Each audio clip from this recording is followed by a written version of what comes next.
ali. É o mínimo, assim.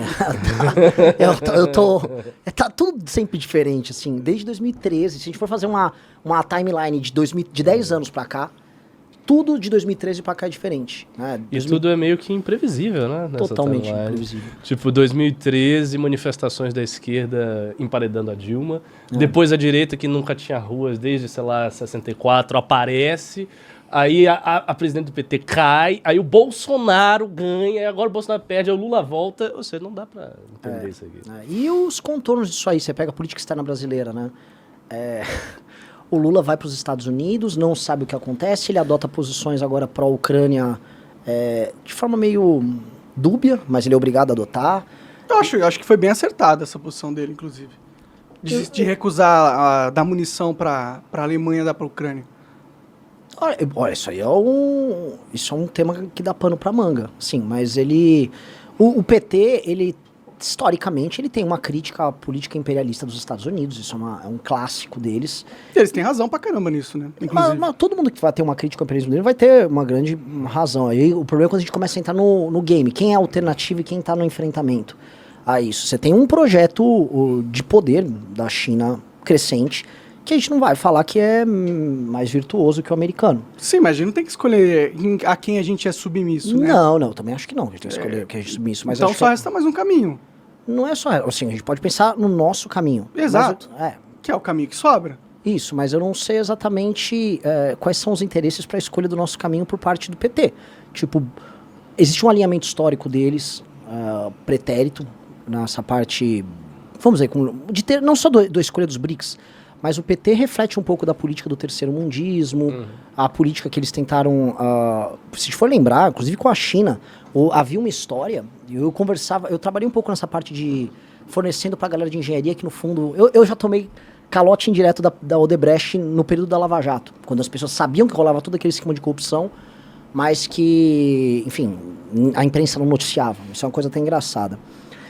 E ali se falava assim, não, pô, a Odebrecht está investindo lá na África, e havia um papo do Brasil fazer uma partilha com a China da África. O Brasil ficava com o Oeste, a China ficava com o Leste.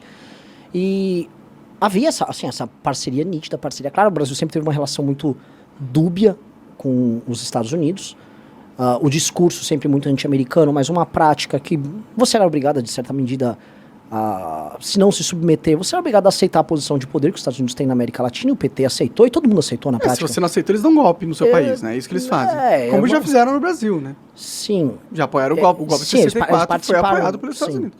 Mas aí a postura que eles adotam, não necessariamente vai ser a postura que vai ser mais proveitosa para o Brasil. A gente não vai dizer que, por exemplo, que o PT adotou uma postura naquele período todo de governo dele, essa postura terceiro-mundista, de financiamento, inclusive, de países amigos ou aliados ali. Isso foi bom pra gente, né? A gente ficou só com as dívidas dessa história, não necessariamente com boas relações, ou mesmo tirando a China, que a gente exporta commodity, que a gente pode ainda vir com um papo que eu acho que é bem legal sobre... de certa forma, a gente vende commodity, isso paga a nossa balança comercial, mas em que medida o preço da desindustrialização e da ausência de um projeto nosso, verdadeiramente brasileiro de desenvolvimento, e esse é um problema assim, interno no MBL enorme, porque eu sou um pouco nessa tese, né? A gente tem que se reindustrializar, mas o movimento liberal inteiro fala, chegou o desenvolvimentista, chegou o comunista, mas eu vejo Coreia, eu vejo Vietnã, eu vejo Índia, eu vejo China fazendo, e eu vejo a gente, é isso aí, eu não sei. Porque eles partem muito da teoria das vantagens comparativas, então como se o Brasil tivesse a vantagem comparativa de não ser uma nação muito industrializada, de ser um grande fazendão, que exporta commodities e tem no agro o esteio de toda a economia nacional. Só que isso é problemático, né? Porque, por várias razões. Primeiro, o agronegócio, a gente sabe, não é um grande gerador de empregos diretos, no sentido de que hoje você tem enormes fazendas que são automatizadas, então você não tem tantos empregos ali. A segunda coisa, os empregos que se geram são empregos menos qualificados e menos bem remunerados do que a indústria. Isso sem falar do potencial que o Brasil tem para explorar a sua indústria. Até porque isso já aconteceu. Na época que o Brasil mais cresceu, o Brasil era muito mais industrializado do que hoje. Bom, isso não aconteceu com Getúlio, aconteceu com os militares. A indústria é o coração. E a gente foi perdendo a indústria aos poucos e nada foi feito. E isso aconteceu no governo Fernando Fernando Henrique, no governo petista, e tá aí até agora. E não se vê um projeto sério de tentar E quando se reverter. fala... Só o Ciro que fala disso. O Ciro fala, de forma sistêmica. mas quando se fala no meio liberal, você toma porrada, você tá achado de um cara arcaico, um cara ridículo. Porque você quer dirigismo estatal. Dirigismo estatal. Ah, lá, velho, vocês... Outro dia eu falei disso, eu comecei a ser muito zoado no universo liberal.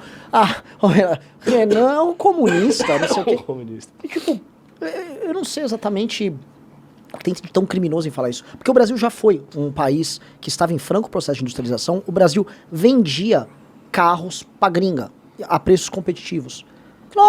Tem uma política errada nisso aqui. O Brasil cometeu inúmeros erros nesse processo. Mas o Brasil passou por um processo de industrialização. O Brasil foi, se não um dos países que mais cresceram o seu PIB do começo do século XX até o final. O Brasil especialmente vai do começo do século XX até ali os anos 80. Exatamente. O Brasil, assim, cresceu demais. E ele se industrializou, ele se urbanizou. Então, será que é estúpido a gente falar em fazer um resgate? Isso eu tô vendo agora, que eu não sei falar o sobrenome desse cara. Dá até pra gente levantar o Vivek Ramaswamy, o cara de origem indiana, que é pré-candidato a presidente dos Estados Unidos pelo Partido Republicano. Cara muito legal.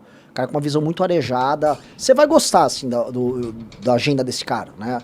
Ele já é um partido republicano pós-Trump, trazendo a mesma problemática sobre cultura woke, sobre China e tal, mas com uma visão mais rápida, mais esperta. É um cara jovem. E esse cara fala abertamente em reindustrialização nos Estados Unidos. Então, se esse assunto está indo nos Estados Unidos, até o Biden está falando em reindustrialização lá, por que a gente não pode falar aqui, tá ligado? Eu acho um pouco estranho. E quando a gente fala, você vê, esse assunto está sendo trazido pelo PT. O Alckmin foi colocado lá, obviamente que ele foi encostado, ele não foi colocado numa posição de protagonismo. Só que o PT fala lá genericamente, vamos reindustrializar. E reindustrializar no PT, aí sim eu penso em campeões nacionais, subsídios, grana para empresários amigos e pouco resultado. Não, essa é a desculpa esse é o problema de todo comunista, na verdade, na minha opinião. Porque eles identificam os problemas certos, que eu acho que eles identificam o imperialismo, que é um problema pro Brasil, né? E muitas outras coisas, as coisas sociais e tal. Só que na hora que eles vão apresentar a solução, eles erram. O PT já é um caso nem à parte, eu nem acho que eles são comunistas, eles são apenas mafiosos mesmos, e é claro que eles vão usar essa desculpa do industrialismo, da industrialização, que é uma ótima desculpa, porque a gente realmente precisa se industriar, eles vão usar isso para fazer esquemas políticos e tirar dinheiro do povo brasileiro, entendeu? Então eu entendo essa crítica ao PT, mas o caminho que eles apontam é o caminho certo, a gente tem que realmente produzir as coisas, a gente não pode só comprar tudo do exterior, vender terra e comprar as coisas feitas, entendeu? Se o Brasil não desenvolver as indústrias, a gente nunca vai ter alguma posição de competição global e algum direito de ditar o que acontece no nosso próprio território. Mas eu acho isso. O grande problema do PT, eu acho que para além de ser um partido socialista e tal, porque a gente pode imaginar que vários processos de industrialização se deram sob a égide de partidos socialistas. A China é um exemplo típico disso, a União Soviética com indústria pesada e tal. Só que o PT não tem moral e não tem confiabilidade de falar sobre isso. Por quê? Porque o PT governou o Brasil. O PT governou o Brasil durante longos anos, mais de uma década. E o processo de desindustrialização do país, eles prosseguiu com o PT, sem o PT, com o Fernando Henrique Cardoso. Então, a pergunta é, mas por que agora vai ser diferente? Porque isso não é um blefe para cair no que o Renan apontou. Não. Aquela história. Grandes campeões nacionais, esquemas com a burguesia e tal, baixa eficiência, baixo resultado. Meio que é um ceticismo generalizado, né, em relação ao PT. Falando dessas pautas. A reindustrialização que o PT fala, ninguém leva a sério. Parece coisa de boca, sabe? O cara falou ali qualquer coisa. E eu não vejo um diagnóstico sério por parte do PT, nem de parte da galera nacionalista. Eu vejo uma galera nacionalista falando, e eu vejo alguns acertos diagnóstico deles, inclusive proposição de soluções. Mas eu não sei porque necessariamente sempre vem atrelado o nacionalismo aqui no Brasil a um trabalhismo. Sabe? Acho que é por causa da figura do Brizola, a galera curte e tal. Porque acho que é por causa do Getúlio, antes de tudo. Porque assim, não dá pra você ter um projeto de reindustrialização no Brasil com a manutenção da legislação trabalhista arcaica do Brasil. Os caras falam em recuperar ainda. Eu fui um industrial que se deu mal. É impossível você ter indústria pequena barra média, como é o caso da Alemanha, assim. Mas também é ridículo a gente se comparar com a Alemanha. Se eu for comparar a gente com, vamos lá, Vietnã, com a Índia, Ou com o que a Coreia fez. A Coreia era um país pobre nos anos 80. Ninguém está propondo nada muito similar. A gente só ouve, juros baixos, juros subsidiados, escolher alguns setores. Beleza, isso acho que pode até ser bem-vindo, porque o Brasil já chegou a fazer isso e acertou. O agro é um caso disso, e a Embraer é outro caso disso. E quando a gente fala em exportação brasileira, no fundo a gente fala em minério, avião e agricultura. 3 projetos que tiveram atuação do Estado. Mal e porcamente teve. O caso da Embraer acho que é um caso até muito virtuoso. E o caso do agro é mais do que uma questão meramente econômica, é uma questão política também. Né? Houve uma atuação do Estado brasileiro para que tivesse frentes pioneiras, saísse galera do Rio Grande do Sul ocupando Rondônia. Você vai para Rondônia, você vai para Ji-Paraná, só tem gaúcho em Ji-Paraná.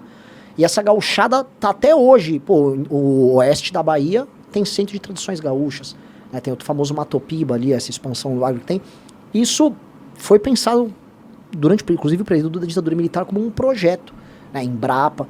Então, é possível, mas eu acho que o principal é uma agenda de competitividade que a esquerda... Esse é o problema, a agenda de competitividade, eles são contrários. Então, como é que você vai reindustrializar sem agenda de competitividade? Você não consegue gerar poupança, o Estado gasta demais, a gente quer ter o bem-estar social antes de ter a competitividade. Então, eu acho que tem uns desafios aí que eu não sei como é que o pessoal resolve a equação. Eu não sou pretensioso, não sou economista, mas eu quero ouvir quem é pra falar, vamos chegar numa solução aí.